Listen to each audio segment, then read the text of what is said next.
Hello there, everyone. I kicked the camera before we started. Thank you all for joining me. My name's Gildart, and I am doing a fireside reading of Dracula, as almost everybody who's here already knows, because we are on chapter 13. Unlucky for some. Specifically, really unlucky for Lucy.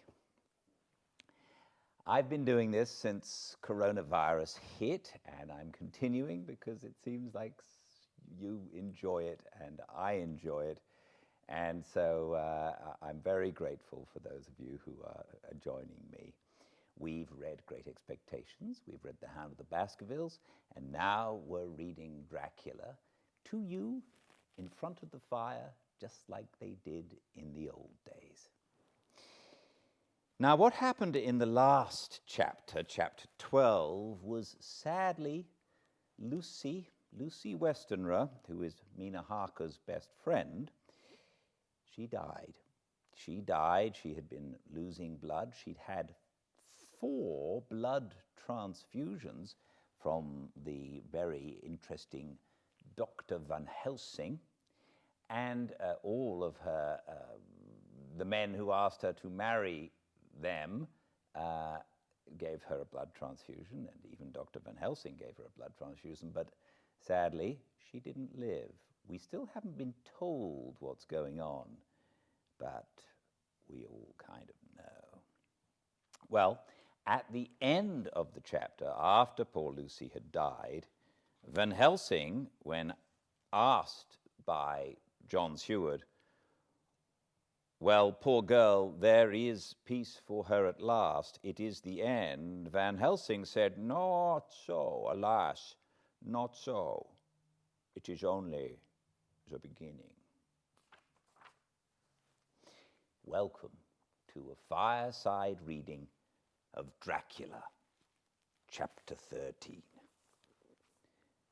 Dr. Seward's diary continued. The funeral was arranged for the next succeeding day so that Lucy and her mother might be buried together. I attended to all the ghastly formalities, and the urbane undertaker proved that his staff were afflicted or blessed with something of his own obsequious suavity. Even the woman who performed the last offices for the dead remarked to me in a confidential brother-con-professional way, when she had come out from the death chamber, "She makes a very beautiful corpse, sir. It's quite a privilege to attend on her. It's not too much to say that she will do credit to our establishment." I noticed that Van Helsing never kept far away. This was possible from the disordered state of things in the household. There were no relatives at hand, and as Arthur had to be back the next day to attend to his father's funeral, we were unable to notify anyone who should have been bidden. Under the circumstances, Van Helsing and I took upon ourselves to examine papers, etc. He insisted upon looking over Lucy's papers himself. I asked him why, for I feared that he, being a foreigner, might not be quite aware of English legal requirements, and so might, in ignorance, make some unnecessary trouble. He answered me, I know. You forget that I am a lawyer as well as a doctor. But this is not altogether for the law. You knew that when you avoided the coroner. I have more than him to avoid. There may be papers more such as this." As he spoke, he took from his pocketbook the memorandum which had been in Lucy's breast and which she had torn in her sleep. "When you find anything of the solicitor who is for the late Mrs. Westenra, seal all her papers and write him tonight. For me, I watch here in the room and in Miss Lucy's old room all night, and I find myself search for what may be. It is not well that her very thoughts go into the hands of strangers. I went on with my part of the work, and in another half hour had found the name and address of Mrs. Westenra's solicitor, and had written to him. All the poor lady's papers were in order. Explicit directions regarding the place of burial were given. I had hardly sealed the letter when, to my surprise, Van Helsing walked into the room saying, "Can I help you, friend John? I am free, and if I may, my service is to you." "Have you got what you looked for?" I asked, to which he replied, "I did not look for any specific thing. I only hoped to find, and find I have, all that there was. Only some letters and a few memoranda and a diary, new begun. But I have them here, and we shall for the present say nothing of them. I shall see that poor lad tomorrow evening, and with his sanction I shall use some." When we had finished the work in hand, he said to me, "And now, friend John, I think we may to bed. We want to sleep, both you and I, and rest to recuperate. Tomorrow we shall have much to do, but for tonight there is no need of us. Alas." Before turning in, we went to look at poor Lucy. The undertaker had certainly done his work well, for the room was turned into a small chapelle ardente. There was a wilderness of beautiful white flowers, and death was made as little repulsive as might be. The end of the winding sheet was laid over the face. When the professor bent over and turned it gently back, we both started at the beauty before us, the tall wax candles showing a sufficient light to note it well. All Lucy's loveliness had come back to her in death, and the hours that had passed, instead of leaving traces of decay's effacing fingers, had but restored the beauty of life, till positively I could not believe my eyes that I was looking at a corpse. The professor looked sternly grave. He had not loved her as I had, and there was no need for tears in his eyes. He said to me, "Remain till I return," and left the room. He came back with a handful of wild garlic from the box waiting in the hall, but which had not been opened, and placed the flowers amongst the others and around the bed. Then he took from his neck, inside his collar, a little gold crucifix and placed it over her mouth. He restored the sheet to its place, and we came away. I was undressing in my own room when, with a premonitory tap at the door, he entered and at once began to speak. "Tomorrow I want you to bring me, before night, a set of post-mortem knives." "Must we make an autopsy?" I asked. "Yes and no. I want to operate, but not as you think.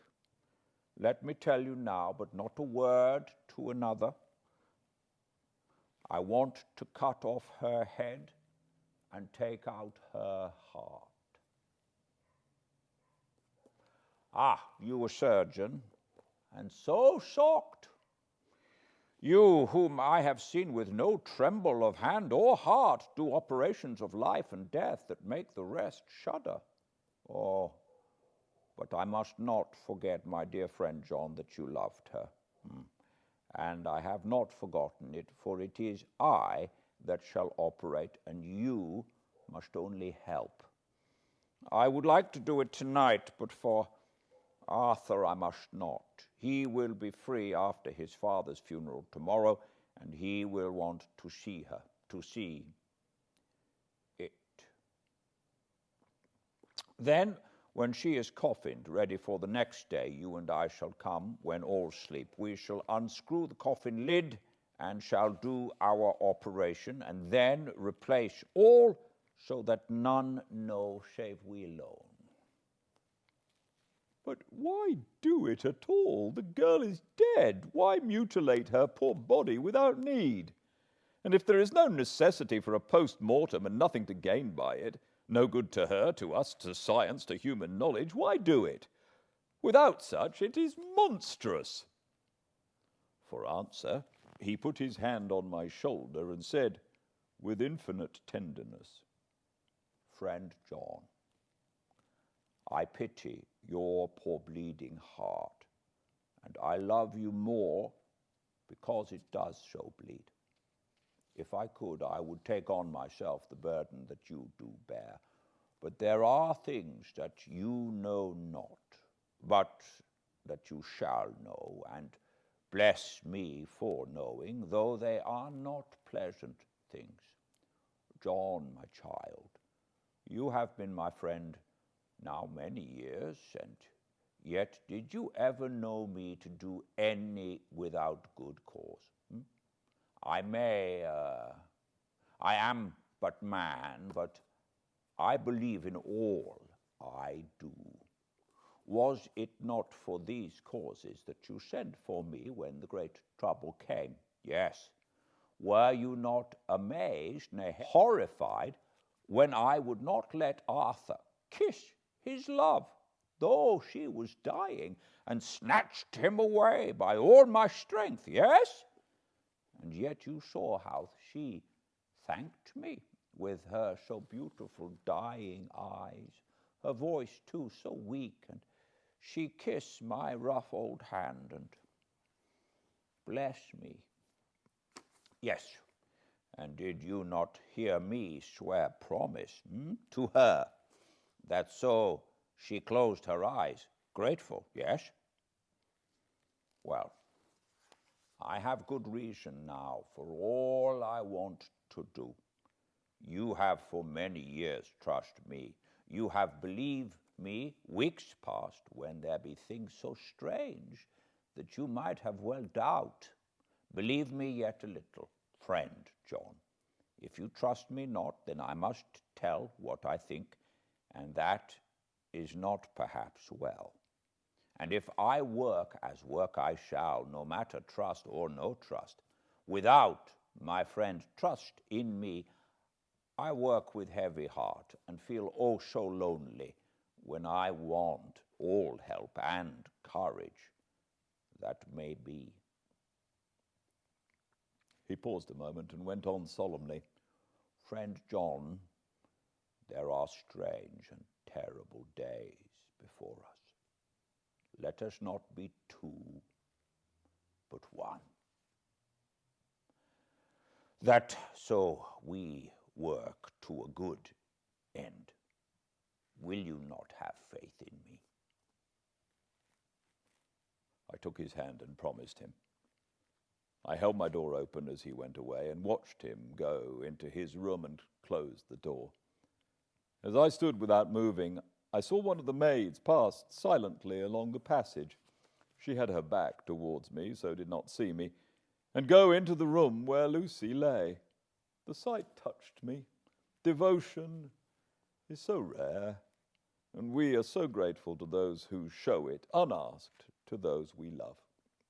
Here was a poor girl putting aside the terrors which she naturally had of death, to go watch alone by the bier of the mistress whom she loved, so that the poor clay might not be lonely till laid to eternal rest.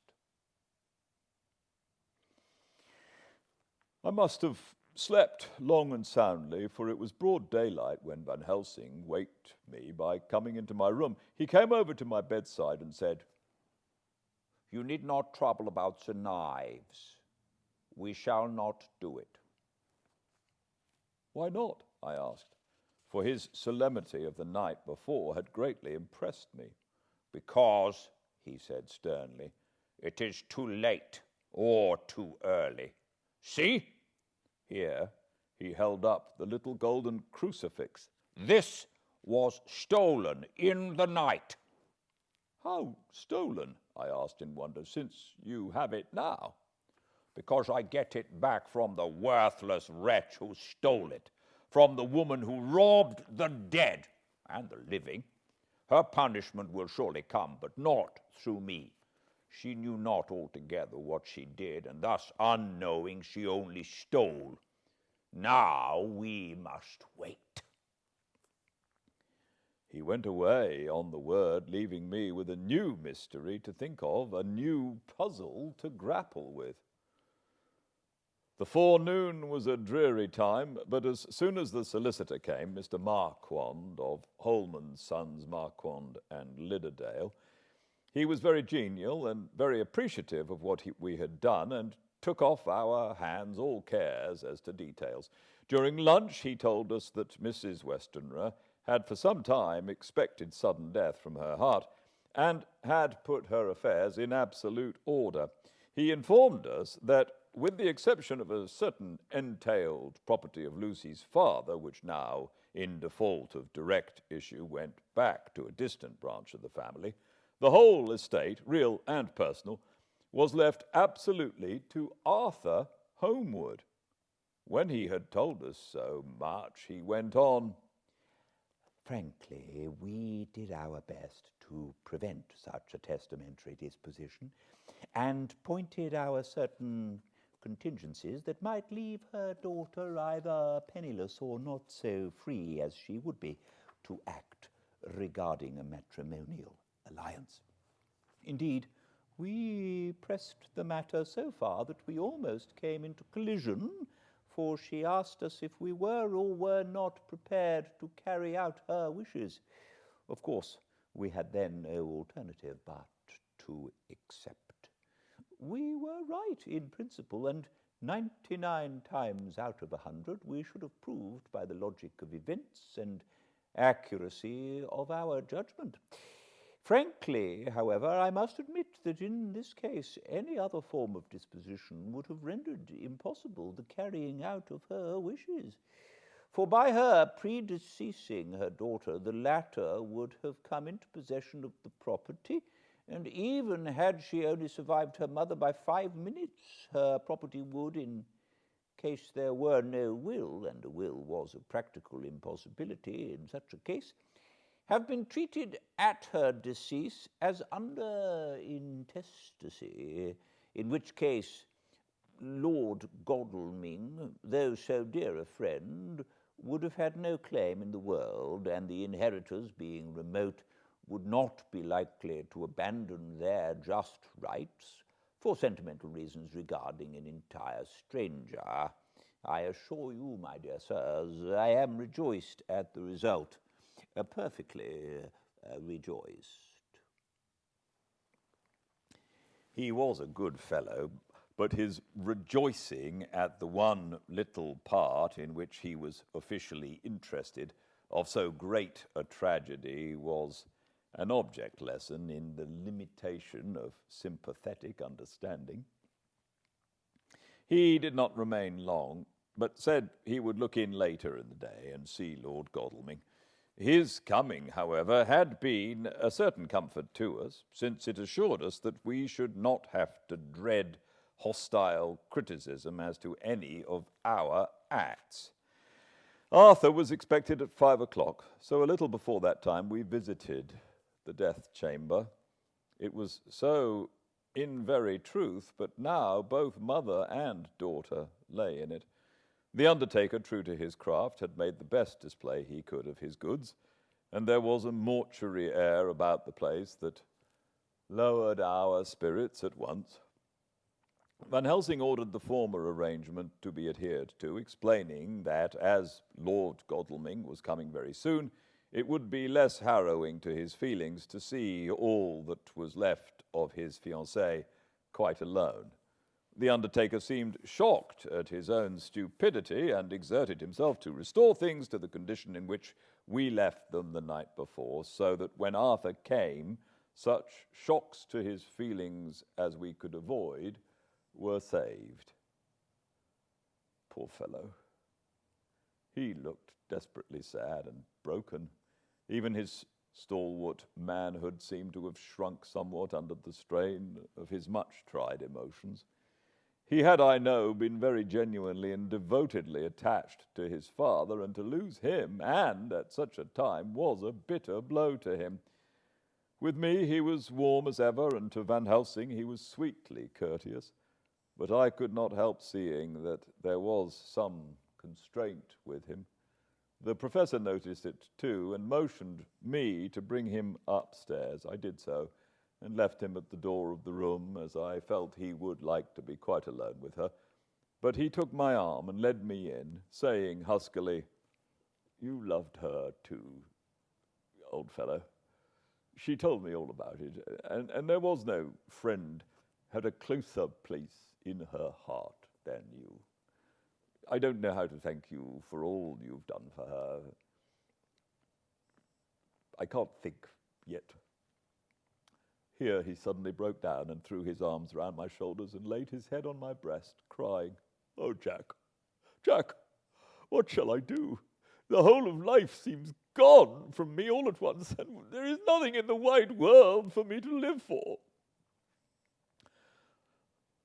I comforted him as well as I could. In such cases, men do not need much expression. A grip of the hand, the tightening of an arm over the shoulder, a sob in unison, are expressions of sympathy dear to a man's heart. I stood still and silent till his sobs died away, and then I said softly to him, "Come and look at her." Together we moved over to the bed and lifted the lawn from her face. God, how beautiful she was! Every hour seemed to be enchanting her loveliness. It frightened and amazed me somewhat. And as for Arthur, he fell a-trembling and finally was shaken with doubt as with an ague. At last, after a long pause, he said to me in a faint whisper, "Jack, is she really dead?" I assured him sadly that it was so, and went on to suggest, for I felt that such a horrible doubt should not have life for a moment longer than I could help, that it often happened that after death faces became softened and even resolved into their youthful beauty, that this was especially so when death had been preceded by an acute or prolonged suffering. It seemed to quite do away with any doubt, and after kneeling beside the couch for a while and looking at her lovingly and long, he turned aside. I told him that that must be goodbye, as the coffin had to be prepared, so he went back and he took her dead hand in his and kissed it, and bent over and kissed her forehead. He came away fondly looking back over his shoulder at her as he came. I left him in the drawing room and told Van Helsing that he had said goodbye, so the latter went to the kitchen to tell the undertaker's men to proceed with the preparations and to screw up the coffin. When he came out of the room again, I told him of Arthur's question, and he replied, "I am not surprised. Just now I doubted for a moment myself." We all dined together, and I could see that poor Art was trying to make the best of things. Van Helsing had been silent all dinner time, but when we had lit our cigars, he said, "Lord," but Arthur interrupted him, No, not that. Oh, for God's sake, not yet at any rate. Forgive me, sir. I did not mean to speak offensively. It is only because my loss is so recent." The professor answered very sweetly, "I only used that name because I was in doubt.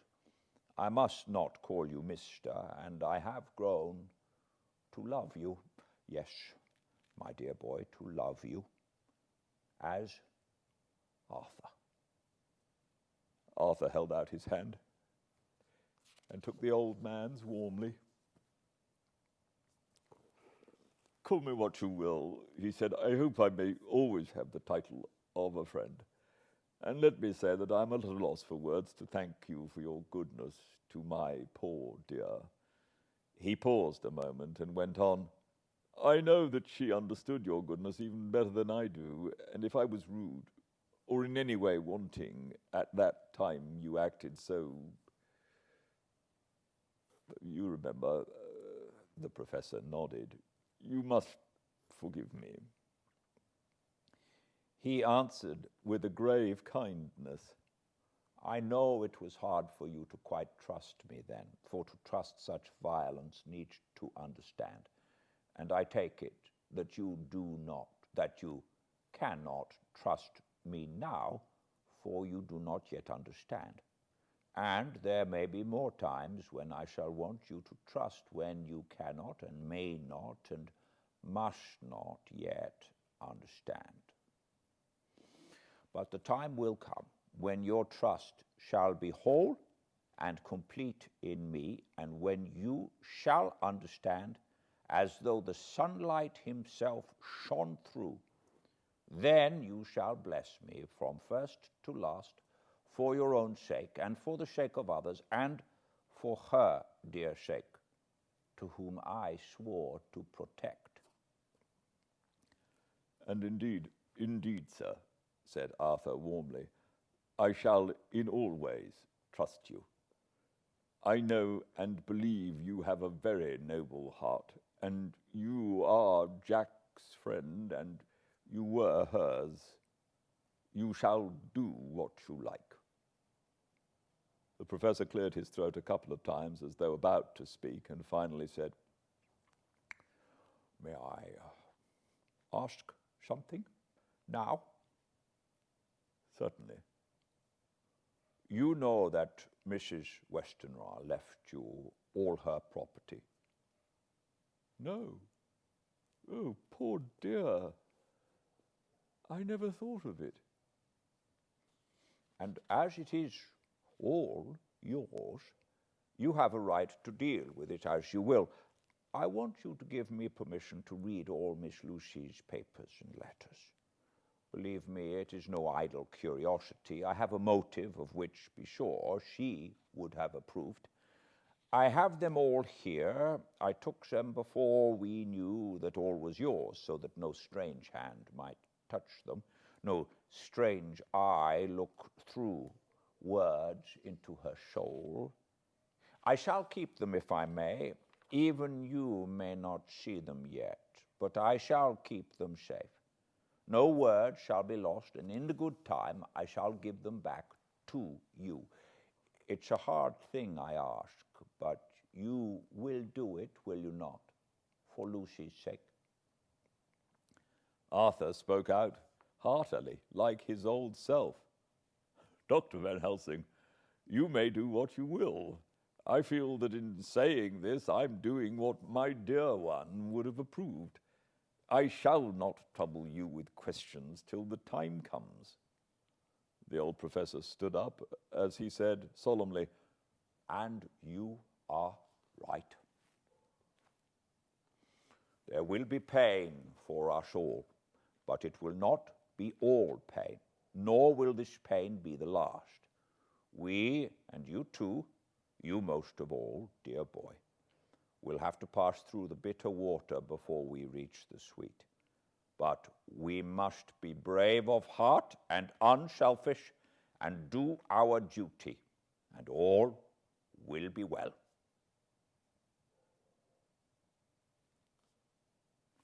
I slept on a sofa in Arthur's room that night. Van Helsing did not go to bed at all. He went to and fro as if patrolling the house, and was never out of sight of the room where Lucy lay in her coffin, strewn with the wild garlic flowers, which sent through the odor of lily and rose a heavy, overpowering smell into the night. Mina Harker's journal. 22nd of September, in the train to Exeter, Jonathan sleeping. It seems only yesterday that the last entry was made, and yet how much between then? In Whitby, and all the world before me, Jonathan away, and no news of him, and now married to Jonathan, Jonathan a solicitor, a partner, a rich master of his own business, Mr. Hawkins dead and buried, and Jonathan with another attack that may harm him. Some day he may ask me about it, Down it all goes. I am rusty in my shorthand. See what unexpected prosperity does for you? So it may be as well to freshen it up again with an exercise anyhow. The service was very simple and very solemn. There were only ourselves and the servants there, one or two old friends of his from Exeter, his London agent, and a gentleman representing Sir John Paxton, the president of the Incorporated Law Society. Jonathan and I stood hand in hand, and we felt that our best and dearest friend was gone from us. We came back to town quietly, taking a bus to Hyde Park Corner. Jonathan thought it would interest me to go into the Row for a while, so we sat down. But there were so few people there, and it was sad-looking and desolate to see so many empty chairs. It made us think of the empty chair at home. So we got up and walked down Piccadilly. Jonathan was holding me by the arm, the way he used to in old days, before I went to school. I felt it very improper, for you can't go on for some years teaching etiquette and decorum to other girls without the pedantry of it biting into yourself a bit, but it was Jonathan, and he was my husband, and we didn't know anybody who saw us, and we didn't care if they did, so on we walked. I was looking at a very beautiful girl in a big cartwheel hat, sitting in a Victoria outside Giuliano's, when I felt Jonathan clutch my arm so tight that he hurt me, and he said under his breath, "My God!" I am always anxious about Jonathan, for I fear that some nervous fit may upset him again, so I turned to him quickly and asked him what it was that disturbed him. He was very pale, and his eyes seemed bulging out as, half in terror and half in amazement, he gazed at a tall, thin man with a beaky nose and black moustache and pointed beard, who was also observing the pretty girl. He was looking at her so hard that he did not see either of us, and so I had a good view of him. His face was not a good face. It was hard and cruel and sensual, and his big white teeth, that looked all the whiter because his lips were so red, were pointed like an animal's. Jonathan kept staring at him till I was afraid he would notice. I feared he might take it ill. He looked so fierce and nasty. I asked Jonathan why he was disturbed, and he answered, evidently thinking that I knew as much about it as he did, "Do you see who it is?" "No, dear," I said. "I don't know him. Who is he?" His answer seemed to shock and thrill me, for it was said as if he did not know that it was to me, Mina, to whom he was speaking. "It is the man himself." The poor dear was evidently terrified at something, very greatly terrified. I do believe that if he had not had me to lean on and to support him, he would have sunk down. He kept staring. A man came out of the shop with a small parcel and gave it to the lady, who then drove off. The dark man kept his eyes fixed on her, and when the carriage moved up Piccadilly, he followed in the same direction and hailed a hansom. Jonathan kept looking after him and said, as if to himself, "I believe it is the Count, but he has grown young. My God, if this be so, oh my God, my God! If I only knew, if I only knew!" He was distressing himself so much that I feared to keep his mind on the subject by asking him any questions, so I remained silent. I drew him away quietly, and he, holding my arm, came easily. We walked a little further and then went in and sat for a while in the Green Park. It was a hot day for autumn, and there was a comfortable seat in a shady place. After a few minutes staring at nothing, Jonathan's eyes closed, and he went quietly into a sleep, with his head on my shoulder. I thought it was the best thing for him, so did not disturb him. In about 20 minutes he woke up and said to me quite cheerfully, "Why, Mina, have I been asleep? Oh, do forgive me for being so rude. Come and we'll have a cup of tea somewhere." he had evidently forgotten all about the dark stranger, as in his illness he had forgotten all that this episode had reminded him of. I don't like this lapsing into forgetfulness. It may make or continue some injury to the brain. I must not ask him, for fear I shall do more harm than good, but I must somehow learn the facts of his journey abroad. The time is come, I fear, when I must open that parcel and know what is written. Oh, Jonathan, you will, I know, forgive me if I do wrong, but it is for your own dear sake. Later. A sad homecoming in every way. The house empty of the dear soul who was so good to us.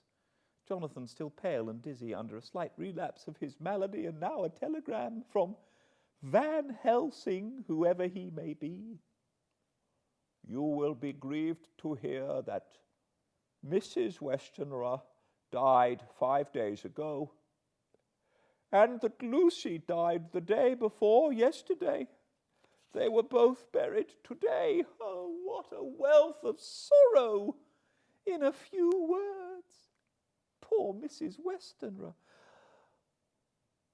Poor Lucy. Gone, never to return to us. And poor Arthur, to have lost such sweetness out of his life. God help us all to bear our troubles.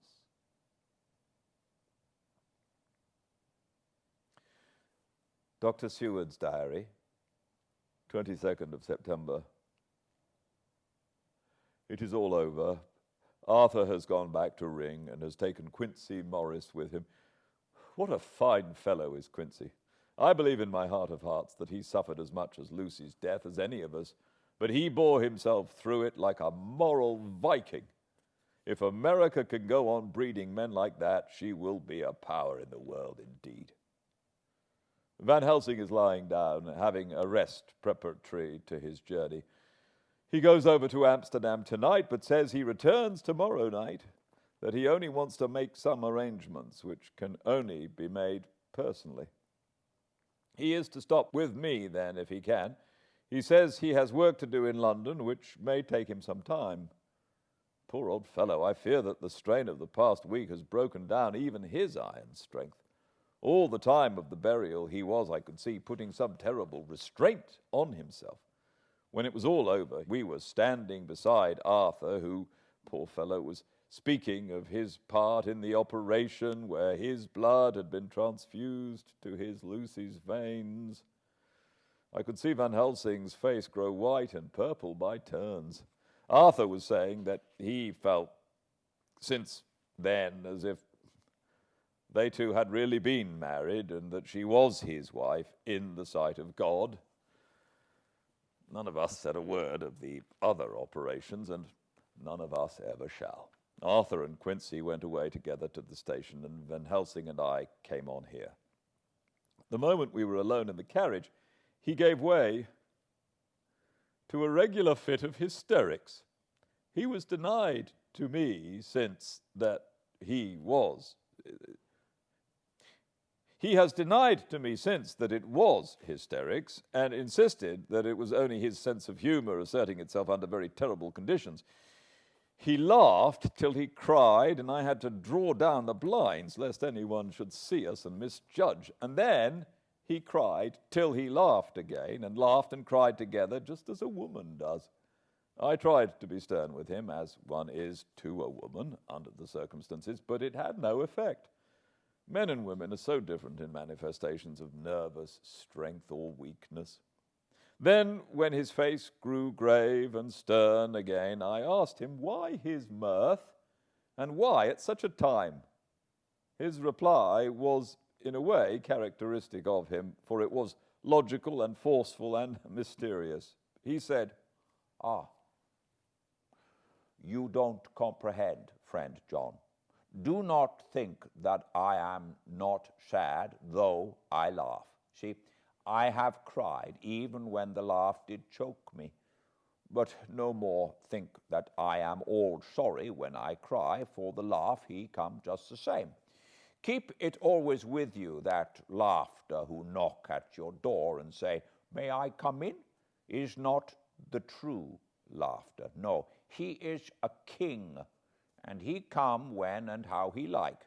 He asks no person, he choose no time of suitability. He say, "I am here." Behold, in example, I grieve my heart out for that so sweet young girl. I give my blood for her, though I am old and worn. I give my time, my skill, my sleep. I let my other sufferers want that, so she may have all, and yet I can laugh at her very grave, laugh when the clay from the spade of the sexton drop upon her coffin, and say thud, thud, to my heart, till it send back the blood from my cheek. My heart bleed for that poor boy, that dear boy, so of the age of mine own boy, had I been so blessed that he live, and with his hair and eyes the same. There, you know now why I love him so. And yet when he say things that touch my husband heart to the quick, and make my father heart yearn to him as to no other man, not even to you, friend John, for we are more level in experience than father and son, yet even at such moment, King, laugh. He come to me and shout and bellow in my ear, "Here I am, here I am," till the blood come dance back and bring some of the sunshine that he carry with him to my cheek. Oh, friend John, it is a strange world, a sad world, a world full of miseries and woes and troubles. And yet when King Laugh come, he make them all dance to the tune he play. Bleeding hearts and dry bones of the churchyard, and tears that burn as they fall, all dance together to the music that he make with that mirthless mouth of his. And believe me, friend John, that he is good to come, and kind. Ah, we men and women are like ropes drawn tight with strain that pull us different ways. Then tears come, and like the rain on the ropes, they brace us up till perhaps the strain become too great, and we break. But King Laugh, he come like the sunshine, and he ease off the strain again, and we bear to go on with our labor, what it may be. I did not like to wound him by pretending not to see his idea, but as I did not yet understand the cause of his laughter, I asked him.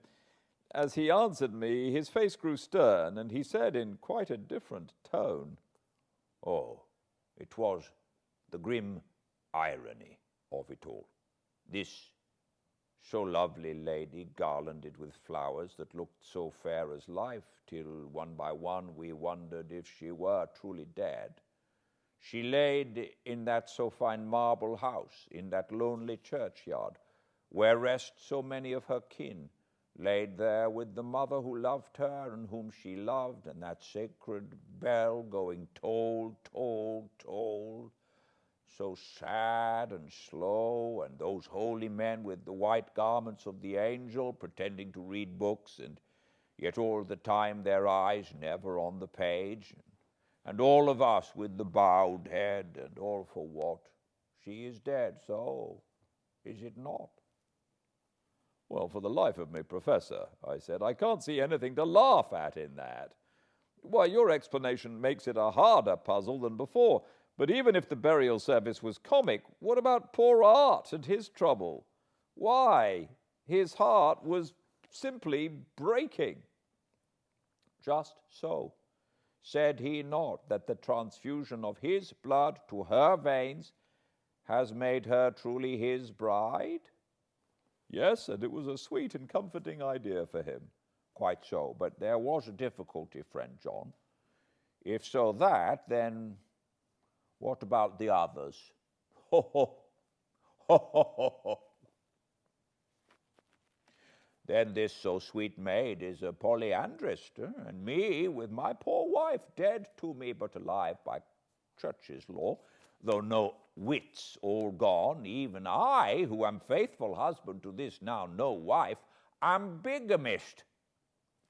I don't see where the joke comes in there either, I said, and I did not feel particularly pleased with him for saying such things. He laid his hand on my arm and said, "Friend John, forgive me if I pain. I showed not my feeling to others when it would wound, but only to you, my own friend, my old friend, whom I can trust.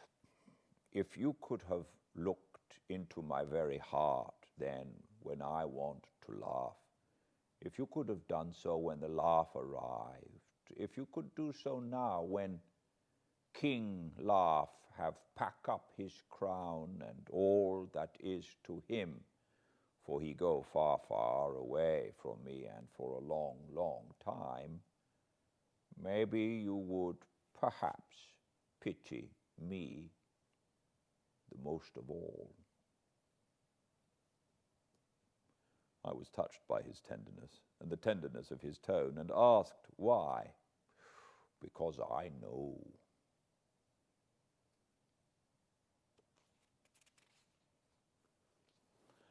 And now we are all scattered, and for many a long day loneliness will sit over our roofs with brooding wings. Lucy lies in the tomb of her kin, a lordly death house in a lonely church, away from teeming London, where the air is fresh and the sun rises over Hampstead Hill, and where wild flowers grow of their own accord. So I can finish this diary, and God only knows if I shall ever begin another. If I do, or if I even open this again, it will be to deal with different people and different themes. For here at the end, where the romance of my life is told, ere I go back to take up the thread of my life work, I say sadly and without hope, finis. The Westminster Gazette, 25th of September. A Hampstead mystery. The neighborhood of Hampstead is just at present exercised with a series of events which seem to run on lines parallel to those of what was known to the writers of headlines as the Kensington Horror, or the Stabbing Woman, or the Woman in Black. During the past 2 or 3 days, several cases have occurred of young children straying from home or neglecting to return from their playing on the heath. In all these cases, the children were too young to give any proper intelligible account of themselves, but the consensus of their excuses is that they have been with a bloofer lady. It has always been late in the evening when they have been missed, and on 2 occasions the children have not been found until early in the following morning. It is generally supposed in the neighborhood that, as the first child missed gave as his reason for being away that a bloofer lady had asked him to come for a walk, the others had picked up the phrase and used it as occasion served.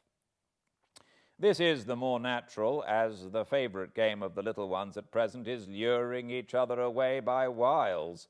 A correspondent writes us that to see some of the tiny tots pretending to be the bloofer lady is supremely funny. Some of our caricaturists might, he says, take a lesson in the irony of grotesque by comparing the reality and the picture. It is only in accordance with general principles of human nature that the bloofer lady should be the popular role at these al fresco performances. Our correspondent naively says that even Ellen Terry could not be so winningly attractive as some of these grubby-faced little children pretend and even imagine themselves to be. There is, however, possibly a serious side to the question, for some of the children, indeed all who have been missed at night, have been slightly torn or wounded in the throat, The wounds seem such as might be made by a rat or a small dog, and although of not much importance individually, would tend to show that whatever animal inflicts them has a system or method of its own. The police of the division have been instructed to keep a sharp lookout for straying children, especially when very young, in and around Hampstead Heath, and for any stray dog which may be about. The Westminster Gazette, 25th of September. Extra special, the Hampstead Horror, another child injured, the Baloofer Lady. We have just received intelligence that another child, missed last night, was only discovered late in the morning under a furze bush at the Shooter's Hill side of Hampstead Heath, which is perhaps less frequented than the other parts. It has the same tiny wound in the throat as has been noticed in other cases. It was terribly weak and looked quite emaciated. It, too, when partially restored, had the common story to tell of being lured away by the Baloofer Lady.